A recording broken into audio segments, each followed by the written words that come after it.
HOTCoffee probably about 2 years ago. Mr. Foster Perry brought me here. I had met with him with the Small Business Development Council, and he said, I have this great group. It's got some of the brightest minds here in the city. They just share who you are, tell them what you're looking for, what you're trying to do. And he wasn't wrong. This room is some of the brightest minds and some of the most hungry, motivated entrepreneurs and professionals in our city. So I just like to thank everybody here because you guys are rocking it, even more so than me. As she said, I am the owner, president, vice president, secretary, and treasurer of Rocket City Drywall and Supply. When I purchased the business, I had 2 stacks this high. I had to sign in 4 places. It took 3 hours. Chris might have, he probably was there. We are a building material supplier specializing in walls and ceiling products. And what that entails is going to be drywall, steel framing, acoustical ceiling, insulation, all of the finishing products. We differ. Most people think of me and they think that some of my top competitors would be a Lowe's or a Home Depot. But that's actually inaccurate. Those guys are my customers in many senses. They actually outsource a lot of their projects to a company like mine because they don't have the equipment or the labor that it takes to be able to service on a residential or commercial project, to be able to first of all, we have, if anyone's ever seen our trucks, they're these massive trucks with cranes on them, so we actually crane drywall to a window. If you ever want to have a slight heart attack, watch them crane a 4-foot piece of drywall into a 5-foot window. It's terrifying. So we actually will crane it. We have stockers on the inside of a project that pull that material inside and distribute it throughout the project. So we're a full service supplier. Vicki asked me to speak specifically about what it is like to be a woman in a male-dominated industry. And I get this question a lot. It's an obvious question. What is it like to be a woman in a male-dominated industry? And for the most part, I have to tell y'all that it's phenomenal. It's great. People set the bar for me so low that that they think it's real cute that I'm Charles Stanley's granddaughter and that I want to sell some drywall. That's real cute. And literally think it's real cute because I've been in it since 1985. That was the year that I was born and the year that he established our business. So a lot of my customers actually saw me as a young kid running around throwing drywall. Not drywall, but I tried. But you know, being a woman in this industry is not the most interesting thing about my story. What I think the most interesting thing about my story is a couple of things. One is I want to tell people what it's like to be a young woman in the building industry. And I'll get to that in just a second. But I want to talk about what it's like to be a young woman leading a male-dominated industry. Because the construction industry has greatly changed. We all know what happened between 2008 and 2012. With the housing bubble burst, we had a major recession and it impacted every business, especially the construction industry. And I'd like to show this chart because this talks about the age demographics. This was released by the Federal Reserve in 2015. And I can't control that with my microphone, so I'm going to actually use this now. So, go back. So what I like to show is this is showing a demographic from 2006 to 2014, and it's showing an age range here in green, right there, starting right here in 2006. You have the 50 and up age range. So as you can see, from 2006 to 2000, and it goes through the end of 2014, we had kind of a stable progression of workforce in the 50 and up category. And actually what's interesting is that in the construction industry, the average age is actually over 60. And so that 50 and up is heavily categorized by people over 60. Then you have the 40 to 49 range, which is going to be marked in blue here. And what's interesting is in 2006, before the housing bubble, they actually made up the majority of the workforce in the construction industry. And then in 2008, all of a sudden you saw them drastically drop off. They saw the recession coming. Most of them were not the leaders or the owners of their industry. A lot of them were second generation at that point, especially in independent supply or in my specific industry. So what they did is they got out. They got out quickly. Either they got out by force, shutting down a business if they did happen to be lucky enough to own their own business, or unlucky in this time, or if they were not the owners, they found another industry. And what we see with this trend is that they're not coming back. So when you hit the very bottom, they stopped dropping out around 2011. They just kind of leveled out, and they're not coming back. I'll get back to the 30-39 range because that's where I am right now, but what I like to point out is the 16 to 29 range, which is right here. It was right behind the 40 to 49 at the beginning before the housing burst. And you see it had the most drastic fall of participants in the workforce of the construction industry, hitting the pinnacle right here in 2010. In 2010, young people were not entering the trade. Young people were being pushed out of the trade. And that's when, in 2010, I decided this is a great time to take over management of a building material supply company. I was 25 years old, and and I like to point out the youngest in the industry, because as you can see, my peers were not even in the 30 to 39. They weren't in the 40 to 49. The people that were leading the industry had all of a sudden gone away from the two younger generations, and they were now the 50, and in our scenario, 60 and up is what I was facing. So I came in 2010 at 25 years old, ready to take on and sit beside the 60 and up. Now, as you can see here, I'll just point this out quickly. Going back to the 30 and 39 range, which is now, I'm still on the younger end of that. I'm 32. You see, it had a peak there, it dropped, but it is now raising, surpassing the 40 to 49 range that once led the industry. And so the 30 to 39 range, these guys are finally catching up with me.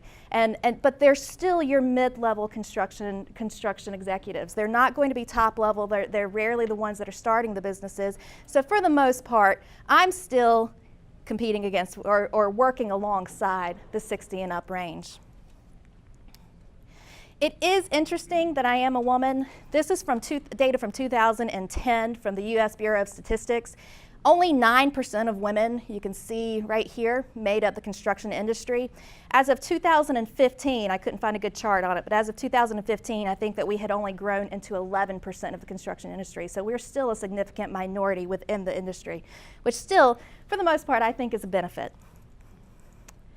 So the question is how do you get 2010, a 25-year-old woman, no experience, pregnant. I was a month pregnant right there, actually, right when I took over with my first daughter, when I took over our company, management of our company. How do you get from somebody with no experience, little direction, and turn her into, I was graced with being the Young Professional of the Year for 2016. How do you get from point A to point B? I'd like to tell y'all just a little bit about the history. I'll talk forever. And Vicki, how long do I have? Where do we go to? 10 minutes. Okay, so I'll tell you just a brief history of our company. My grandfather started our business in 1985. I was born, as I already said, the same year.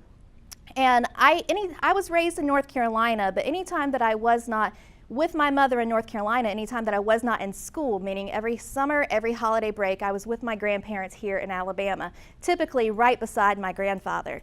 So that meant that I had a pretty unconventional upbringing. And when I say that I never knew it was an issue that I was a woman in this industry, it's because I never knew that it was an issue. My upbringing was, I was taught how to drive a forklift at 8 years old. We used to receive drywall by rail cars that went straight alongside our business when we were on Church Street. And I spent my young years climbing up rail cars, pulling off tarps. I built forts and made castles inside of a dingy old warehouse filled with windows and doors. And so my upbringing never said, you're a woman, you can't do this, which in many ways works in my favor. I graduated from the University of North Carolina, Chapel Hill in 2007 with an English degree and a minor in creative writing. And I realized in 2007, that was at the very cusp of the recession, that I could get out and I could valet and park cars and make more money than I could with my bachelor's degree. And so my grandfather made an offer to come and work in the business for a couple of years, save up, and go to graduate school. Well, the recession hit, and it hit hard. And in 2010, my grandfather essentially came to me and said, "We're in trouble." And he said, he had been out of it for several years. We had someone else managing the company at the time. I was working sales, playing golf, and being a 25-year-old. And my grandfather said, "We're either going to close the doors, or I'll let you give it a shot if this is something that you think that you can do. But I've been out of it too long. Everything's gone to computers since I left. I can't do this myself." And at the time, our business was the sole source of income for 9 immediate family members, including myself and my household, my grandparents, my parents, and my brothers, which is the #1 rule for a family business is don't hire family. You can't support it. And so in 2010, closing our doors didn't seem like an option for me, so I took on the challenge head on. And we were very fortunate. Between myself and my grandfather and our efforts, we had a 3-year turnaround with our business, making it once again profitable with a strong reputation here in our marketplace. And again, couldn't be done without people like you sitting in this room that supported us as the last local building material supplier in our marketplace, walls and ceiling supplier in our marketplace. So when you look at how do I know I'm going to be successful? And this is very cliche, but it's the truth. We've all heard it before. Whether or not you believe you're going to succeed or fail, you're right. And that's the truth. There's nothing simpler than that. I'm not supposed to be up here. I'm not supposed to be running a building material supplier.